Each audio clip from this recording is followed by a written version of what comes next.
So on the show today, Bruno Caverna. So Bruno is involved with the Born to Play Festival, the founder of Formless Arts and Playfight.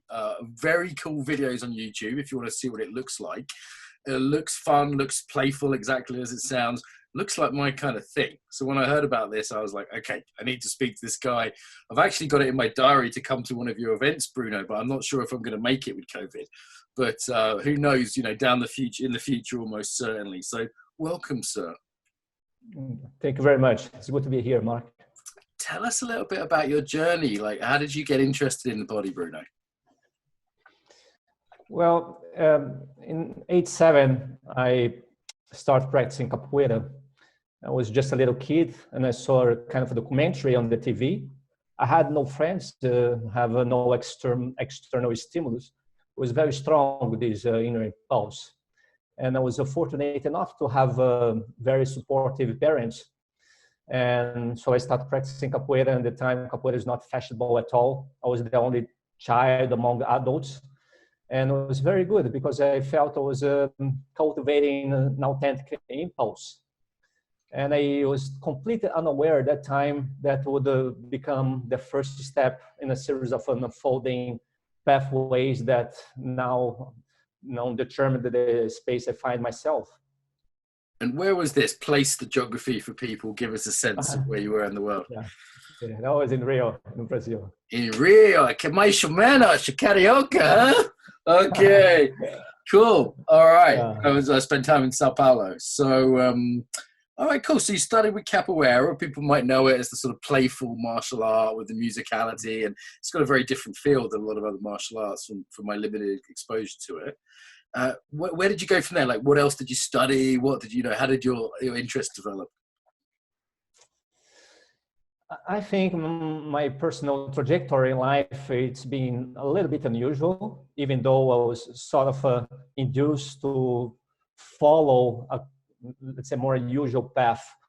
But even when I was a child, I remember around this time, I was 10 years old, I refused myself to go to the school. I was literally locking myself in the toilet. And my parents, they have to tear the door down in order to drag me forcefully to the school.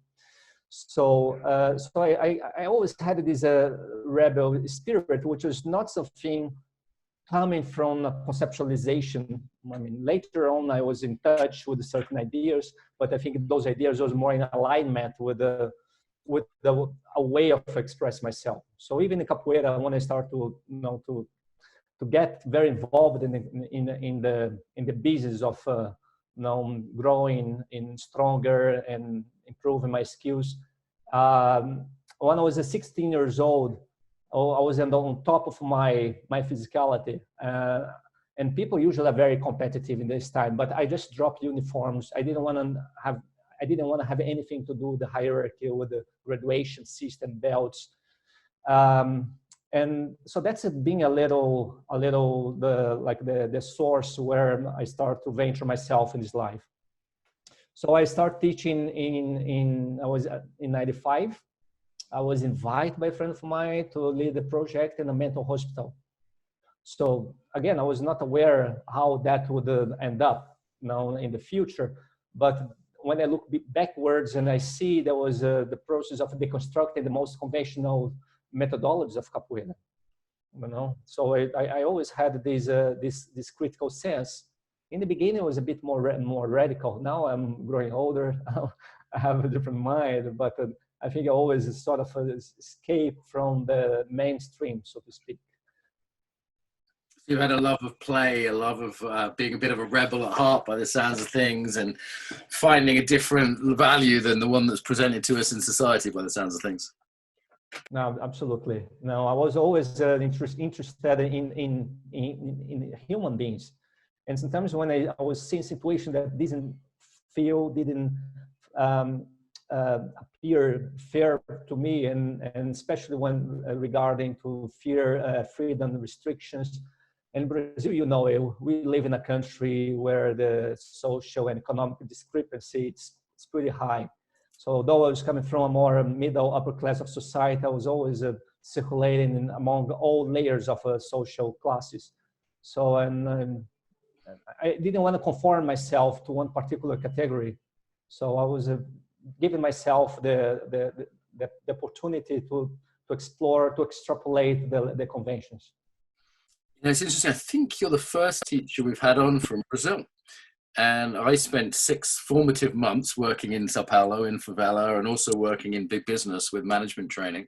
So I really saw both sides of the society. It's very split, isn't it? Between the, you know, I was with the richest people eating wonderful food, 5-star hotels, and later on the same day I'd be in the ghetto kind of thing, you know, and gunshots and the normal, you know, poverty and very different kind of food. And, you know, I remember that discrepancy being quite disturbing to me, because I've been to very poor countries. You know, I've lived in Ethiopia, and I've spent time in very rich countries like Switzerland, you know, but to see them in the same place was kind of upsetting, if I'm honest. It was tough in some ways to see that every day. It is. It's pretty disturbing. I think when you are born here, it's your point of reference.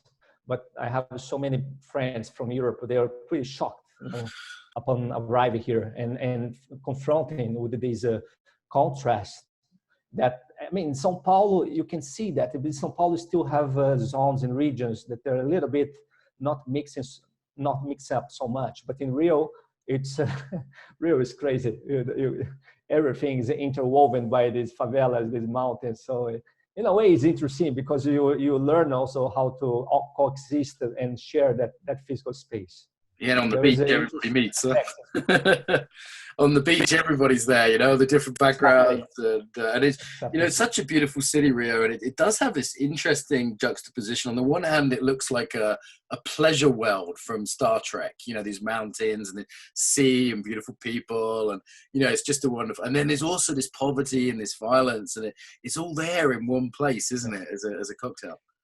It's something that we can't process racially. No, it's just the way it is. And sometimes things don't make sense, but it is still there, just before your eyes. It's happening. And I think that's one of the reasons, despite all the criminality and the dangerousness that you find in Rio, is still a place that attracts people from all over, because you feel this aliveness. Talking about playfulness, it's very playful. No, there are certain things that you can't understand, like, and even the criminality. I think now the kind of criminality experience in Rio, it's quite different from maybe from the 80s. But there's a sense of a romantic criminality, like it used to be a bit more poetic.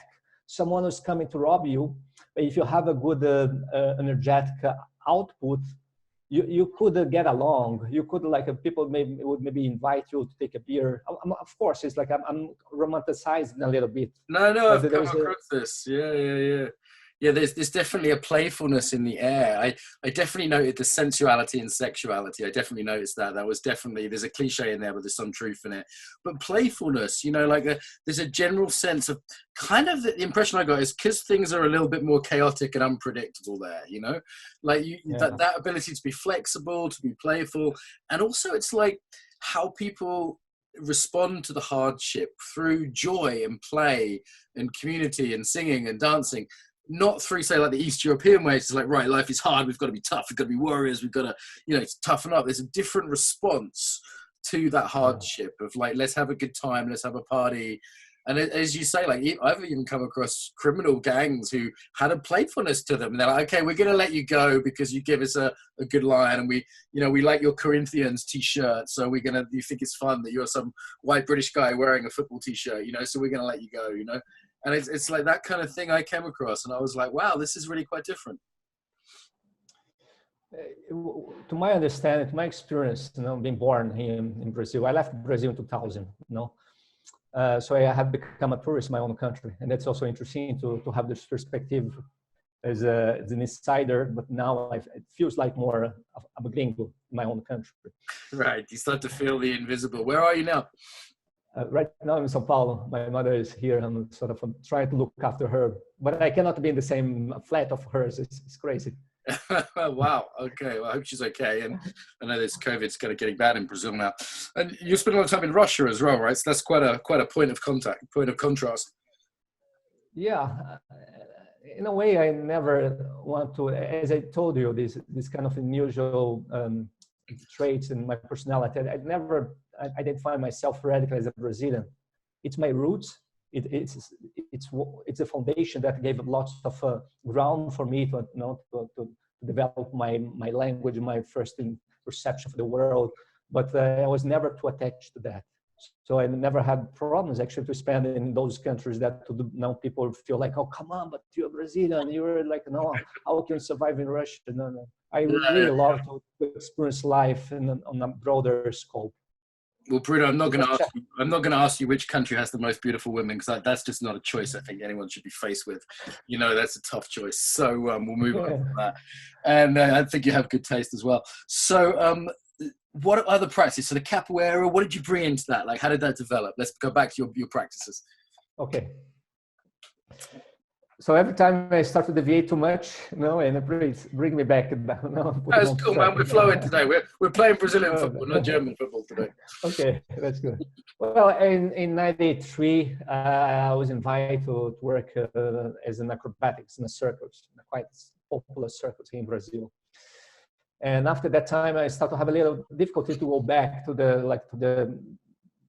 that frame, the capoeira I used to grow up. So in '94, I was at the university studying psychology, but again, I couldn't handle to be under this academic frame. So I dropped out, I quit, and I started to dedicate 100% of my time for dancing. So I started now doing ballet and contemporary dance, modern dance, and I was taking sometimes 8 classes per day. It was really crazy, kind of 12 hours. So, and then start to become so eager to assimilate different perspectives of movement, but mostly towards dance, and of course still carry on with capoeira. And then came this opportunity to start sharing with a friend of mine capoeira in a very unusual context, which was this psychiatric hospital in Brazil. And things will start just to flow. Now, as I came across also contact improvisation, and I was also doing some Tai Chi, Qigong that time. And it was your work just looks so much fun. This mixture of contact and dance and capoeira and aikido type things, and it just looks like my idea of a good time, if I'm honest. Like that free form, listening, playful, creative, rather than okay, we've got to do a shape or we've got to achieve an outcome. It just like ultimately for me, that's the only thing that's interesting. I did martial arts for a while and it's great, and you learn to be badass and throw people around, and sooner or later though you get bored of that. It's like, how badass do you need to be unless you've got some weird neurosis, or it's kind of like some insecurity otherwise. It's like, surely what emerges is play, surely. I mean, especially if you come from Brazil, I think the sense of using martial arts to defend yourself, it's a bit ridiculous here. With guns, right? It's like, what are you going to do? Yes, what are you going to do? I think the martial arts that you learn here, it takes place on a different level. I think it has to do more about how you present yourself, how you engage in a potentially dangerous situation. Like how you have a presence of a spirit, like to overcome any threat that comes close to you, and that is much more a psychological game rather than being necessarily physically able to engage in a fight. I'm saying that maybe it's also valuable if you have those skills, but if the situation gets really tricky. So it's, I think the better martial arts is to run away, avoid it. Because if you start to broadcast this aggressive energy, you also attract possibly undesirable outcomes into your space. So, and I think sometimes when people get engaged in martial arts, then subconsciously, they're also generating this kind of a field of, bringing troubles into your space. So it depends. I think you have to be very honest, very truthful to see what you really want when you start to get engaged in a practice. What's the goal? And my goal has never been using these to, as a classical form of self-defense. And I think the playfulness of capoeira, for sure, it's a space where I found room to connect to my most instinctual abilities. Excited to be free of forms. Even though I was a very technical guy and was stripping away this mechanical package, and I think the interplay between having form and welcome the formlessness and have technique, but also break over the technical aspect is valuable. But today I think that the whole process has been more distilled in this free form. And still, if you use the form, you use the form within the foundation of having this spontaneity. And I think what was my critical vision towards Capoeira, because Capoeira, it has this is the essence of Capoeira is pure improvisation. So people, they start to develop some mechanical ways of learning Capoeira, which is killing like what I regard the essence. So people do, in a way, develop faster at a faster pace, yes, because you can give like the proper steps, the ginga, but people become robots, and people start to lose the sense of individual identity. It's almost like you see someone doing a ginga, you can recognize the group. Okay, this guy comes from this group, this guy comes from that group. And that pasteurization for me was also, was hurting my soul, because like I was much more interested in exchanging information, but so much so that the information should be integrated in a very individual, authentic expression. And that was being compromised when the whole fashion of Capoeira started to bloom in the market. Great. So you created this Playfight practice. And when I saw it, I was like, cool, this is some stuff I've been doing myself for fun, or this is what I'm doing when the contact improv, the aikido teacher's got their back turned and I'm playing with my best friend who I've known for 10 years. I'm like, oh, fuck, let's just do our thing, like this would be what I've been doing. So tell us about what the practice is, why people do it, what they get from it, and like what defines it, what makes it distinct from contact improv or something else.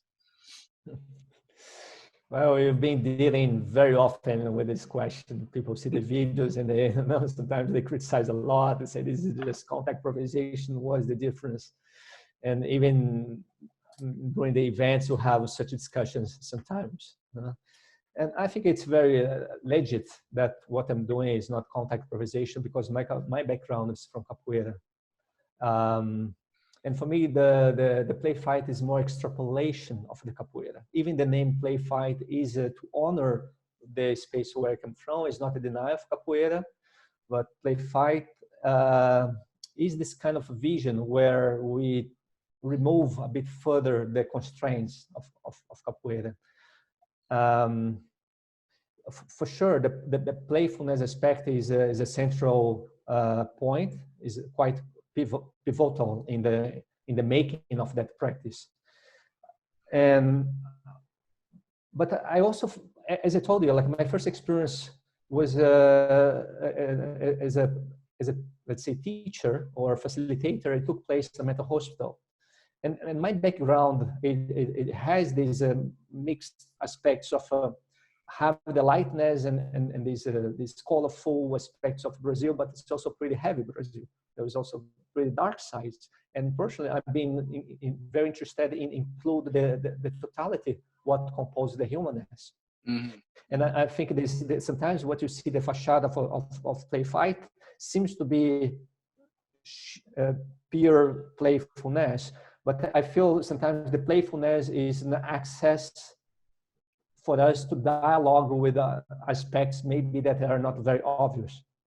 So I really feel that the practice, it has the potential of reflecting each other's shadows in a way, and you do it very respectfully. So so it's fun, but sometimes it's also it can be a painful process to look at ourselves and recognize that maybe the self-image that we project out there are not much in alignment with the body's telling us. So I really like the fact of dealing with an expression that it cannot be self-fooling. You understand? Like with the mind, we can create lots of ideas that you can negotiate it, and try to figure out whether it's true or not. But the body has another vocabulary. There's another terminology. Yeah. And that's where the fight comes in, right? If it's got this word play fight, it makes sense. It's two parts. So if we think of contact as taking away, contact improv comes from aikido, right? So it came from a martial art, totally took out the martial arts element and almost created too much freedom. So there can be this sense of just like, well, if you can do anything, I mean, other than, you don't hurt yourself, if you can do anything, then what orientates it? And then if we do pure martial art, it's like, right, I don't know, Krav Maga, life and death, you've got to kill them first move, then we've lost the play. We've lost the fun and the creativity. So it seems to me there's a balance between those two elements of something which brings reality in, something which pressure tests, something which says, wake up, there's reality here. But equally something that says, yeah, it doesn't really matter, we're free, no one's going to get killed, there's some, this isn't like life or death, we're not in a war. And both of those two sides bring something in, and both of them lose something without the other. That's my sort of thinking. Right. Of any art. You need the reality testing and you need the space to play, the safety for that. Absolutely. I'm totally in resonance with what you're saying. I think this label play fight, it can be conceived on so many levels, and in a more biological or ecosystem way. I think life is inevitably a relationship between cooperation and confrontation. So you live in this tension between those two polarities. And what I observe in certain ways to categorize life, if you give an example of martial arts, of course, martial arts, there is a sense of cooperation, but the expectation that you create in your mind upon entering a space, it's one of confrontation. So you are there assigned to confront each other. You're not you're not going and get engaged in a jiu-jitsu and judo and expect that someone's going to hug you or share weight. It's not part of the framework there. On the other hand, in a dancing context, so we are expecting to be in this safe space. So you're not engaged in a tango and suddenly someone take you down to the ground or give you a punch. There's going to be a violence. So there's some kind of implicit rules in every kind of context. And one of the things I sort of commit myself to do in this practice is to free up the mind from those kind of predetermined implicit rules. So it's beautiful to see that one movement in a certain point of a space and time, it can have the potential to be expressed as a confrontational engagement. But in the next second, it can be transformed and it can be more of a cooperation. And to be in this space that you never know, for me, it's relating to life as it is, at least how I experience my background in Brazil. Because you're constantly in dialogue with this relational process of being cooperation and confrontation, and you cannot know before. It can switch, kind of like, here's Bruno, sorry to interrupt, I'll do it Brazilian style. Like, I was on a date with a girl in Brazil, beautiful woman, as everything you might imagine from when you say Brazilian girl, having drinks, having a good time. I said one thing wrong. She took a glass of beer and smashed it on me. Well, and then 2 hours, and there was a huge shouting match in this bar. 2 hours later, we were making love at hers. And it's like from play to violence to play in the space of a very short period of time. And I remember thinking, fucking hell, this isn't like England.